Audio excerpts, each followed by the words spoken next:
guys, this is Alex Peel SEGAbits here with Stephen Frost, the producer of Sonic Boom. Yeah. Now, he's agreed to stick with us for a minute to answer a few questions. Yep. And so first off, after playing the demo, I've noticed that the stages from the Sonic Boom demo are quite long, and didn't even include the complete stages. What can you tell us about the average length of these stages in the actual game? It's hard to say because the stages all vary quite a bit. Some are really much longer than others, and it depends sort of on your skill level. So I mean, I would say that depending on your skill, we'll have levels that are easily an hour long probably. It depends, but it's hard to say right now because we're still adjusting stuff and tweaking stuff. So in the end though, it's going to be much longer than you'd have in a typical traditional Sonic stage for sure. Okay, and what can you tell us about the pacing of these stages? How often will a stage typically switch between speed and action areas? Again, that sort of varies because there's some stages that are oriented about, say, maybe puzzle gameplay that don't have much speed in it. Like, it's just really corely focused on puzzle, whereas others are very much geared towards different forms of speed. So you may have one level that has lots and lots of speed in it. You may have a level that has very small amounts of speed into it. But in general, for the across the board, we try to have this pacing where you're doing a little bit of combat, you're doing some exploration, there's something exciting like speed, and then we slow down again and things like that. So it's sort of this ebb and flow kind of pacing, and we want to do that so that you can slow down and do your exploration, but also when you do hit the speed sequences, you appreciate them more. It feels a huge difference from your normal exploration sequences. Now, so there are probably not going to be any stages that are purely one kind of gameplay or another. It's going to be a lot of variety in any given stage. Yeah, there's variety. I mean, you look at it the stages change quite a bit and sometimes dramatically. Even these sort of E3 stages, this one here, which is sort of the pit stage. Later on, sort of the design of that stage changes dramatically. Huh. Now, undoubtedly, mixing speed, gameplay, and cooperative combat sections isn't easy. What is the team doing to ensure gameplay balance? For gameplay balance, as far as repeat it again. Mixing speed gameplay with cooperative combat sections isn't easy.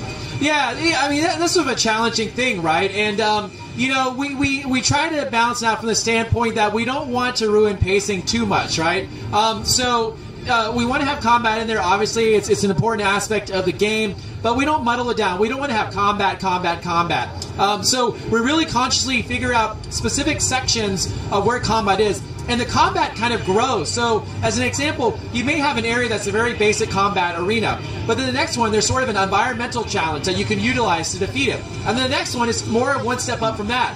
And the next one is another one with an additional enemy that modifies the environment. So it's all about progression. It's not a sort of even flat line at all. Anything we bring into you, for example, you guys remember the demo of the Guardian chase sequence in the tunnel? Yeah. So that's very sort of basic, straightforward run sequence. But that Guardian will progressively follow you, and the challenges will get greater and greater and greater. So it's easing your way into it.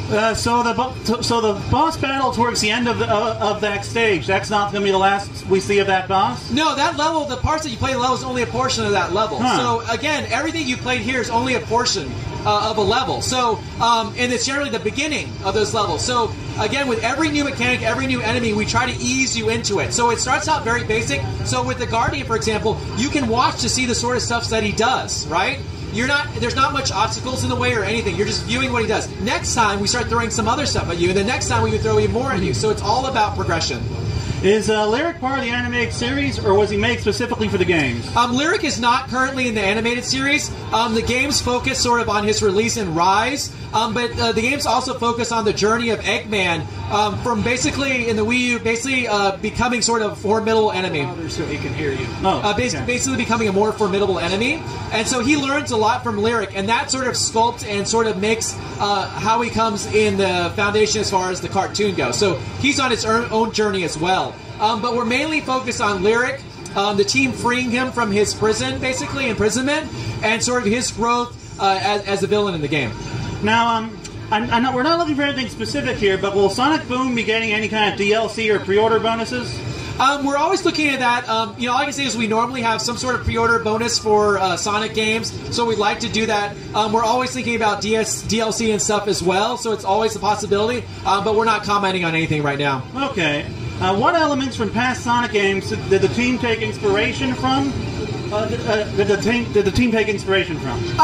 Sorry. You know, it's less about from Sonic. I mean, while there's elements of it a little bit in Sonic Adventure and other games like that, I think where they take it from, and as you can probably see this, is from their past experiences in the action-adventure genre, right? So you can see definitely sort of glimpses of maybe Jak and Daxter in there, or things like that, and that sort of exploration mechanic. So we looked at a lot of different games while making this. We looked at the Mario games, we looked at classic sort of action-adventure games, we looked at Sonic Adventure, Sonic Heroes, a lot of the myriad of Sonic titles, and we tried to pull elements of that we really like, but also try to create something wholly original as much as possible.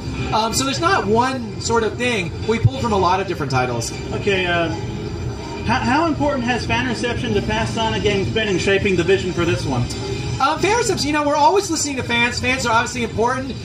They're the reason why Sonic's been around for over 20 years. But it's also important to say that the traditional Sonic game caters to a very specific audience, right? That speed, the frenetic speed-based gameplay. What we want to try to do, especially with a cartoon, is to broaden that audience, right? To bring newcomers into the fold so that we can increase just the awareness and understanding of Sonic as a whole. So that's one of the things that shaped this, right? And obviously, we don't want to alienate Sonic fans. So in the back of my brain, what keeps me up at night is making sure that we have enough of that core stuff to make Sonic Sonic, and that the pacing of it is enough. There may be areas that, you know, fans aren't inherently used to and stuff, but hopefully, you know, they'll get through it, they'll enjoy it, and they'll reach a point where there's an element or an aspect that they're more familiar with. Okay, now I guess 2 more questions, because I know you got to be somewhere. Now you said before that this is an origin story for Sonic and his team. Will we be seeing how they meet in this universe, or how they get along? Yeah, it's less of origin. I don't necessarily mean like origin that you're going to know where Sonic comes from and things like that. It's not that case. What it is it's sort of their origins as coming together as a team. Very early on in the game, Sonic is his classic sort of characteristic thing of being kind of that loner personality. He just kind of runs into danger. He doesn't really think very long term. And it's sort of that understanding that his teammates are like, you know, you got to slow down. You're getting us into danger. You're not listening to us. You're doing these things. You're being very brash. So Sonic being Sonic. Then. Sonic being Sonic. But what's great about this game is this journey of Sonic coming to the realization that he needs his friends. Like, his friends are important. And the only way that he's going to defeat this new villain, Lyric, is to come together as a team. So by the end, he's stronger as a team, and that sort of, again, builds the foundation for the ensemble cast of the cartoon. And finally, what are you most excited about in this game, and what are you most worried about? I'm excited about because there's so much in this game that we have yet to show to people. It's a fairly large game. We haven't shown the hubs yet, which are exciting. We haven't shown what the diversity of the levels are like and other sort of secondary gameplay stuff. So I guess it's just exciting to be able to share that with the world. You know, like, just there's going to be new stuff, and levels are going to look very different from other levels. And the journey that we go on, the locations that we go on are very, very varied, right? What I'm sort of concerned about, obviously, is just, as everything is, making sure the pacing is right? Obviously, we want to appeal to newcomers as well. We don't want to alienate them. But obviously, we want to make sure that the flow and the number of things that we have in this game also make it comfortable for Sonic fans and diehards. So that balance, that fine line, is sort of what keeps me up at night, really. Awesome. Cool. So, okay. Thanks for talking with us today, Steven. No worries. You are awesome, and appreciate you. Appreciate you taking the time. Hope we've not made you later. Yeah, no worries. Thank you. Anytime. It's always a pleasure to talk to you guys. I appreciate the fan base, and I look forward to revealing more about Sonic Boom in the months ahead. Awesome. Cool. Thank you, guys. And that's how we do it.